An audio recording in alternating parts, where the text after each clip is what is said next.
Lord. ಕರ್ತನಲ್ಲಿ ಪ್ರಿಯ ದೇವಜನರೇ, ನಿಮ್ಮೆಲ್ಲರಿಗೂ ನಮ್ಮ ರಕ್ಷಕನಾದ ಯೇಸು ಕ್ರಿಸ್ತನ ಹೆಸರಿನಲ್ಲಿ ವಂದನೆಗಳು ಹಾಗೂ ಈ ದಿನದ ವಾಕ್ಯ ಧ್ಯಾನಕ್ಕಾಗಿ ಸ್ವಾಗತ. ಪ್ರಾರ್ಥನೆ ಮಾಡಿಕೊಳ್ಳೋಣ. ಪರಿಶುದ್ಧನಾದ ಪರಲೋಕದ ತಂದೆಯೇ, ಸರ್ವ ಸೃಷ್ಟಿಕರ್ತನೆ, ನಮ್ಮ ರಕ್ಷಕನಾದ ಯೇಸು ಕ್ರಿಸ್ತನ ತಂದೆಯು ದೇವರು ಆಗಿರುವಾತನೇ, ನಿಮ್ಮ ಪರಿಶುದ್ಧ ನಾಮಕ್ಕೆ ಸ್ತೋತ್ರವಾಗಲಿ. ಅಪ್ಪ, ಈ ದಿನದ ವಾಕ್ಯ ಭಾಗದಲ್ಲಿ ನೀವು ನಮ್ಮ ಜೊತೆಯಲ್ಲಿದ್ದು ಸತ್ಯದ ಆತ್ಮನ ಮುಖಾಂತರ ನಮ್ಮೆಲ್ಲರ ಆತ್ಮಿಕ ಕಣ್ಣುಗಳನ್ನು ತೆರೆಸಿ ನಿನ್ನ ಚಿತ್ತದಂತೆ ನಾವು ನಡೆಯಲು ನಮಗೆ ಸಹಾಯ ಮಾಡಬೇಕಾಗಿ ಪುನರುತ್ಥಾನವಾದ ಯೇಸು ಕ್ರಿಸ್ತನ ಹೆಸರಿನಲ್ಲಿ ಬೇಡಿ ಹೊಂದಿದ್ದೇವೆ ನಮ್ಮ ತಂದೆಯೇ, ಆಮೆನ್. ಪ್ರಿಯರೇ, ಈ ದಿನದ ವಾಕ್ಯ ಧ್ಯಾನಕ್ಕಾಗಿ ಸೇರಿ ಬಂದಿರುವಂತ ನಿಮ್ಮೆಲ್ಲರನ್ನು ತಂದೆಯಾದ ದೇವರು ಹೆಚ್ಚಾಗಿ ಆಶೀರ್ವದಿಸಿ ಕಾಪಾಡಲಿ. ಪ್ರಿಯರೇ, ಇಂದಿನ ವಾಕ್ಯ ಸಂದೇಶ, ವಾಗ್ದಾನದ ಫಲವನ್ನು ಹೊಂದಬೇಕಾದರೆ ನಿಮಗೆ ತಾಳ್ಮೆ ಬೇಕು. ವಾಗ್ದಾನದ ಫಲವನ್ನು ಹೊಂದಬೇಕಾದರೆ ನಿಮಗೆ ತಾಳ್ಮೆ ಬೇಕು. ಪ್ರಿಯರೇ, ಇಬ್ರಿಯರಿಗೆ ಬರೆದ ಪತ್ರಿಕೆ 11ನೇ ಅಧ್ಯಾಯದಲ್ಲಿ ನಂಬಿಕೆಯ ಮಹತ್ವದ ದೃಷ್ಟಾಂತಗಳು ಅಂತ ನೋಡಬಹುದು. ಅಲ್ಲಿ ಅನೇಕ ಜನರು ನಂಬಿಕೆಯ ಮೂಲಕ ಒಳ್ಳೆ ಹೆಸರುಗಳನ್ನು ಸಂಪಾದಿಸಿಕೊಂಡಿದ್ದರು. ಅನೇಕರು, ಅಬ್ರಹಾಂ, ಈಸಾಕ, ಯಾಕೋಬ ಮತ್ತು ಇನ್ನೂ ಅನೇಕರು, ಗಿಡಿಯೋನ್, ಬಾರಾಕ್, ಸಂಸೋನ್, ಎಫತ್, ದಾವೀದ್, ಸಮುವೇಲ, ಇನ್ನು ಅನೇಕರು. ಆದಾಗ್ಯೂ ಇವರೆಲ್ಲರೂ ವಾಗ್ದಾನದ ಫಲವನ್ನು ಹೊಂದಲಿಲ್ಲ ಅಂತ ಬರೆಯಲ್ಪಟ್ಟಿದೆ. ನೋಡ್ರಿ, ಇಬ್ರಿಯರಿಗೆ ಬರೆದ ಪತ್ರಿಕೆ 11ನೇ ಅಧ್ಯಾಯ 39ನೇ ವಚನದಲ್ಲಿ ಈ ರೀತಿಯಾಗಿ ಬರೆಯಲ್ಪಟ್ಟಿದೆ: ಇವರೆಲ್ಲರೂ ನಂಬಿಕೆಯ ಮೂಲಕ ಒಳ್ಳೆ ಹೆಸರನ್ನು ಸಂಪಾದಿಸಿಕೊಂಡಿದ್ದರೂ ವಾಗ್ದಾನದ ಫಲವನ್ನು ಹೊಂದಲಿಲ್ಲ. ದೇವರು ನಮಗೋಸ್ಕರ ಶ್ರೇಷ್ಠವಾದ ಭಾಗ್ಯವನ್ನು ಏರ್ಪಡಿಸಿ ನಾವಿಲ್ಲದೆ ಅವರು ಸಿದ್ಧಿಗೆ ಬರಬಾರದೆಂದು ಸಂಕಲ್ಪಿಸಿದನು. ನೋಡ್ರಿ, ಅವರೆಲ್ಲ ನಂಬಿಕೆಯ ಮೂಲಕ ತಮ್ಮ ಜೀವನದಲ್ಲಿ ಎದುರಾದಂತಹ ಕಷ್ಟಗಳನ್ನು ಎದುರಿಸಿ ನಿಂತರು. ದೇವರ ಪರಿಶುದ್ಧವಾದ ಹೆಸರಿನಲ್ಲಿ ಅವರಿಗೆ ಎದುರಾದಂತಹ ಸಂಕಷ್ಟಗಳಲ್ಲಿ ಗೆದ್ರು. ಆದಾಗ್ಯೂ ಅವರು ವಾಗ್ದಾನದ ಫಲವನ್ನು ಹೊಂದಲಿಲ್ಲ ಅಂತ ಬರೆಯಲ್ಪಟ್ಟಿದೆ. ಪ್ರಿಯರೇ, ಇಬ್ರಿಯರಿಗೆ ಬರೆದ ಪತ್ರಿಕೆ 10ನೇ ಅಧ್ಯಾಯ 36ನೇ ವಚನದಲ್ಲಿ ಈ ರೀತಿಯಾಗಿ ಬರೆಯಲ್ಪಟ್ಟಿದೆ: ದೇವರ ಚಿತ್ತವನ್ನು ನೆರವೇರಿಸಿ ವಾಗ್ದಾನದ ಫಲವನ್ನು ಹೊಂದಬೇಕಾದರೆ ನಿಮಗೆ ತಾಳ್ಮೆ ಬೇಕು. ಗಮನಿಸಿ, ದೇವರ ಚಿತ್ತವನ್ನು ನೆರವೇರಿಸಿ ಅಂದ್ರೆ ಏನು? ದೇವರ ಚಿತ್ತ ಅಂದ್ರೆ ಏನು? ಇಬ್ರಿಯರಿಗೆ ಬರೆದ ಪತ್ರಿಕೆ 13ನೇ ಅಧ್ಯಾಯ 21ನೇ ವಚನದ 2ನೇ ಭಾಗದಲ್ಲಿ ನಾವು ನೋಡೋದಾದ್ರೆ, ಆತನು ಯೇಸು ಕ್ರಿಸ್ತನ ಮೂಲಕ ತನಗೆ ಸಮರ್ಪಕವಾದದ್ದನ್ನು ನಮ್ಮಲ್ಲಿ ನಡೆಸಲಿ. ಆತನು ಯೇಸು ಕ್ರಿಸ್ತನ ಮೂಲಕ ತನಗೆ ಸಮರ್ಪಕವಾದದ್ದನ್ನು ನಮ್ಮಲ್ಲಿ ನಡೆಸಲಿ.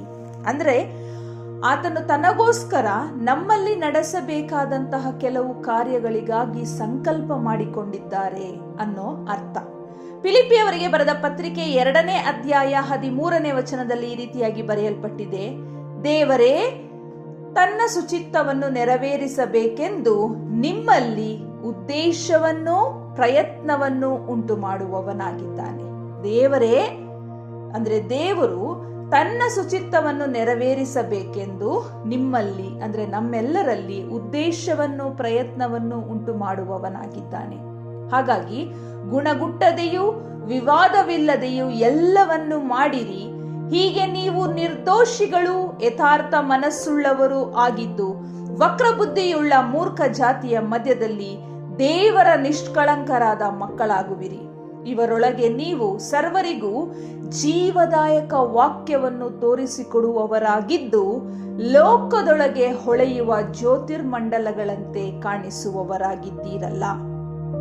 ಪ್ರಿಯರೇ, ಅವರೆಲ್ಲರೂ ನಂಬಿಕೆಯಿಂದ ಒಳ್ಳೆ ಹೆಸರು ಸಂಪಾದನೆ ಮಾಡಿಕೊಂಡ್ರು. ಆದ್ರೆ ನಮ್ಮೆಲ್ಲರ ಮೇಲೆ ಒಂದು ಭಾರ ಅಥವಾ ಕರ್ತವ್ಯ ಇದೆ. ಅದೇನಂದ್ರೆ ಕ್ರಿಸ್ತನ ಬಗ್ಗೆ, ಅಂದ್ರೆ ಲೋಕ ರಕ್ಷಕನ ಬಗ್ಗೆ ಜಗತ್ತಿಗೆ ನಾವು ತಿಳಿಸಿಕೊಡಬೇಕಾಗಿದೆ. ಆ ಒಂದು ಕರ್ತವ್ಯ ಅಥವಾ ಭಾರ ಅಥವಾ ಜವಾಬ್ದಾರಿ ನಮ್ಮ ಮೇಲಿದೆ. ನೋಡ್ರಿ, ಇವರೊಳಗೆ ನೀವು ಸರ್ವರಿಗೂ ಜೀವದಾಯಕ ವಾಕ್ಯವನ್ನು ತೋರಿಸಿಕೊಡುವವರಾಗಿದ್ದು ಲೋಕದೊಳಗೆ ಹೊಳೆಯುವ ಜ್ಯೋತಿರ್ಮಂಡಲಗಳಂತೆ ಕಾಣಿಸುವವರಾಗಿದ್ದೀರಲ್ಲ. ನಾವು ಕ್ರಿಸ್ತನನ್ನ ಕಂಡುಕೊಂಡು ನಾವು ಮಾತ್ರ ರಕ್ಷಣೆ ಹೊಂದುವುದಲ್ಲದೆ ಅನ್ಯರಾದ ನಮ್ಮ ಭಾತೃಗಳಾದ ನಮ್ಮ ಸಹೋದರರಾದ ಅನ್ಯರನ್ನೂ ಸಹ ರಕ್ಷಣೆಯ ಮಾರ್ಗಕ್ಕೆ ಕರೆದುಕೊಂಡು ಬರಬೇಕು. ಈ ಲೋಕ ರಕ್ಷಕನ ಸುವಾರ್ತೆ ಅವರಿಗೂ ಸಾರಲ್ಪಡಬೇಕು. ಈ ಒಂದು ಜವಾಬ್ದಾರಿ, ಈ ಒಂದು ಸಂಕಲ್ಪ ಯೇಸು ಕ್ರಿಸ್ತನಲ್ಲಿ ದೇವರು ನಮ್ಮೊಂದಿಗೆ ಮಾಡಿಕೊಂಡಿದ್ದಾರೆ. ರೋಮಾಪುರದವರಿಗೆ ಬರೆದ ಪತ್ರಿಕೆ 12ನೇ ಅಧ್ಯಾಯ 12ನೇ ವಚನ, ಕ್ರೈಸ್ತರು ನಿರೀಕ್ಷಿಸುವ ಮಹಾಪದವಿಯನ್ನು ನೆನೆಸಿ ಉಲ್ಲಾಸವಾಗಿರ್ರಿ. ಇದೇ ದೇವರು ನಮಗೆ ದಯಪಾಲಿಸುವ ವಾಗ್ದಾನ. ಕ್ರೈಸ್ತರು ನಿರೀಕ್ಷಿಸುವ ಮಹಾಪದವಿಯನ್ನು ನೆಲೆಸಿ ಉಲ್ಲಾಸವಾಗಿರ್ರಿ. ಇದೇ ದೇವರು ನಮಗೆ ದಯಪಾಲಿಸಿರುವ ವಾಗ್ದಾನ. ದೇವರ ಕೃಪೆಯಿಂದ ನಮಗೆ ನಿತ್ಯ ಜೀವದ ವಾಗ್ದಾನ ಸಿಕ್ಕಿದೆ. ಈ ವಾಗ್ದಾನವನ್ನು ಹೊಂದಬೇಕಾದರೆ ನಾವು ದೇವರ ಚಿತ್ತವನ್ನು ನೆರವೇರಿಸಬೇಕು. ರೋಮಾಪುರದವರಿಗೆ ಬರೆದ ಪತ್ರಿಕೆ 5ನೇ ಅಧ್ಯಾಯ 2ನೇ ವಚನ, ನಾವು ಈಗ ನೆಲೆಗೊಂಡಿರುವ ದೇವರ ಕೃಪಾಶ್ರಯದಲ್ಲಿ ಆತನ ಮುಖಾಂತರವೇ ನಂಬಿಕೆಯಿಂದ ಪ್ರವೇಶವಾಯಿತು ಮತ್ತು ದೇವರ ಮಹಿಮೆಯನ್ನು ಹೊಂದುವೆವೆಂಬ ಭರವಸದಿಂದ ಉಲ್ಲಾಸವಾಗಿದ್ದೇವೆ. ಇದು ಮಾತ್ರವಲ್ಲದೆ ನಮಗೆ ಉಂಟಾಗುವ ಉಪದ್ರವಗಳಲ್ಲಿಯೂ ಉಲ್ಲಾಸವಾಗಿದ್ದೇವೆ. ಗಮನಿಸಿ, ನಮಗೆ ಉಂಟಾಗುವ ಉಪದ್ರವಗಳಲ್ಲಿಯೂ ಉಲ್ಲಾಸವಾಗಿದ್ದೇವೆ.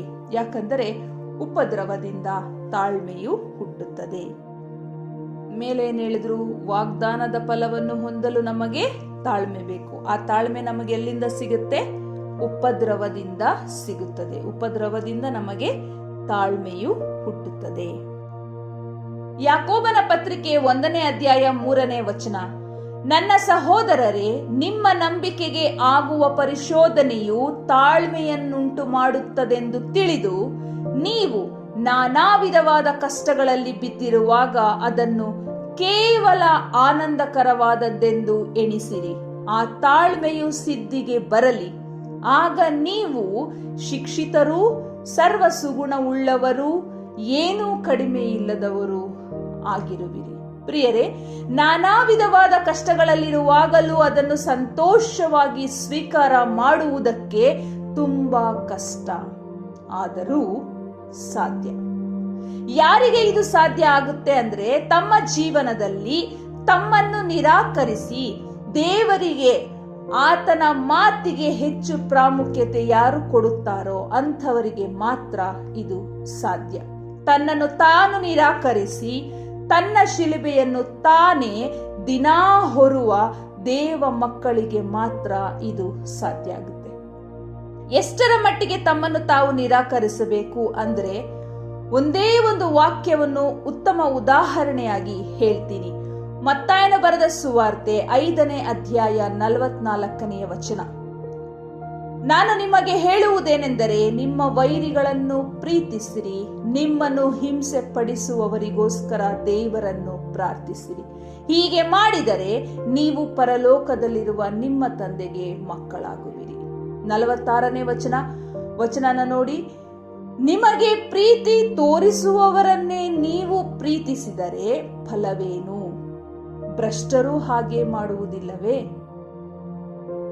48ನೇ ವಚನ ನೋಡಿ, ಪರಲೋಕದಲ್ಲಿರುವ ನಿಮ್ಮ ತಂದೆಯು ಯಾವ ದೋಷವೂ ಇಲ್ಲದವನಾಗಿರುವಂತೆ ನೀವೂ ದೋಷವಿಲ್ಲದವರಾಗಿರಿ. ಪ್ರಿಯರೇ, ನಮ್ಮ ವೈರಿಗಳನ್ನು ಪ್ರೀತಿಸಿ ನಮ್ಮನ್ನು ಹಿಂಸೆ ಪಡಿಸುವವರಿಗೋಸ್ಕರ ದೇವರನ್ನು ಪ್ರಾರ್ಥಿಸುವ ಪೂರ್ಣ ಹೃದಯ ನಮ್ಮಲ್ಲಿದ್ದಾಗ ಮಾತ್ರ ಆತನ ಕೃಪೆಯಿಂದ ನಾವು ಈ ಲೋಕವನ್ನು ಜಯಿಸುತ್ತೇವೆ.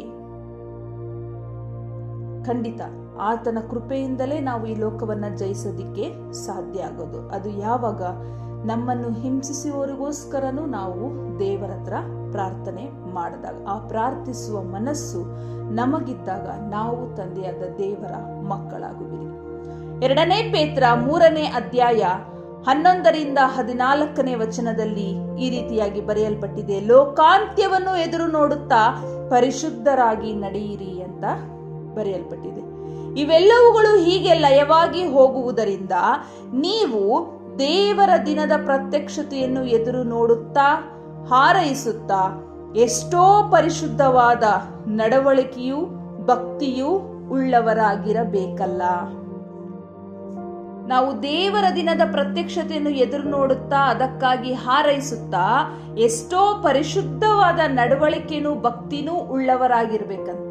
ನಾವು ದೇವರ ವಾಗ್ದಾನವನ್ನು ನಂಬಿ ನೂತನ ಆಕಾಶ ಮಂಡಲವನ್ನು ನೂತನ ಭೂಮಂಡಲವನ್ನು ಎದುರು ನೋಡುತ್ತಾ ಇದ್ದೇವೆ. ಅವುಗಳಲ್ಲಿ ನೀತಿಯು ವಾಸವಾಗಿರುವುದು. ಆದ ಕಾರಣ ಪ್ರಿಯರೇ, ನೀವು ಇವುಗಳನ್ನು ಎದುರು ನೋಡುವವರಾಗಿರುವುದರಿಂದ ಶಾಂತರಾಗಿದ್ದು ಆತನೆದುರಿನಲ್ಲಿ ನಿರ್ಮಲರಾಗಿಯೂ ನಿರ್ದೋಷಿಗಳಾಗಿಯೂ ಕಾಣಿಸಿಕೊಳ್ಳುವುದಕ್ಕೆ ಪ್ರಯಾಸ ಪಡಿರಿ. ಕರ್ತನಲ್ಲಿ ಪ್ರಿಯರೇ, ಯಾವಾಗ ನಾವು ನಮ್ಮನ್ನು ಹಿಂಸೆ ಪಡಿಸುವವರಿಗೋಸ್ಕರವೂ ಸಹ ಪ್ರಾರ್ಥಿಸುತ್ತೇವೋ ಆಗ ಖಂಡಿತ ದೇವರ ಮಕ್ಕಳಾಗ್ತೀವಿ. ದೇವರು ತನ್ನ ಮಕ್ಕಳು ಅಂತ ನಮ್ಮನ್ನ ಸ್ವೀಕರಿಸ್ತಾರೆ. ಯಾವಾಗ ನಾವು ನಮ್ಮನ್ನು ಹಿಂಸೆ ಪಡಿಸೋರಿಗೋಸ್ಕರ ಪ್ರಾರ್ಥನೆ ಮಾಡುವಂತ ದೊಡ್ಡ ಮನಸ್ಸು ನಮ್ಮಲ್ಲಿ ಇದ್ದು ಬಿಡುತ್ತೋ ಅಂದ್ರೆ ಅವರನ್ನ ಕ್ಷಮಿಸಿದ ಹಾಗಾಗುತ್ತೆ. ಹಾಗಾಗಿ ಬೇರೆ ಇನ್ಯಾರ ಮೇಲೂ ನಮಗೆ ಕೋಪ ಇರೋದಿಲ್ಲ, ದ್ವೇಷ ಸಾಧಿಸೋದಕ್ಕಾಗೋದಿಲ್ಲ. ಹಾಗಾಗಿ ಈ ಒಂದು ಮನಸ್ಸು ನಮ್ಮಲ್ಲಿ ಬಂದರೆ, ಈ ಒಂದು ತಾಳ್ಮೆ ನಮ್ಮಲ್ಲಿ ಉಂಟಾದರೆ ಖಂಡಿತವಾಗಿ ದೇವರು ನಮಗೆ ಮಾಡಿರುವಂತಹ ವಾಗ್ದಾನವನ್ನ, ಕರ್ತನ ಚಿತ್ತವನ್ನು ನೆರವೇರಿಸುವುದರ ಮೂಲಕ ನಾವು ಪಡೆದುಕೊಳ್ಳಬಹುದು. ಕರ್ತನಲ್ಲಿ ಪ್ರಿಯರೇ, ಈ ವಾಗ್ದಾನದ ಫಲವನ್ನು ಹೊಂದುವುದಕ್ಕೆ ಬೇಕಾದ ತಾಳ್ಮೆಯನ್ನು ದೇವರು ನಮ್ಮೆಲ್ಲರಿಗೂ ದಯಪಾಲಿಸಲಿ. ಆಮೇಲೆ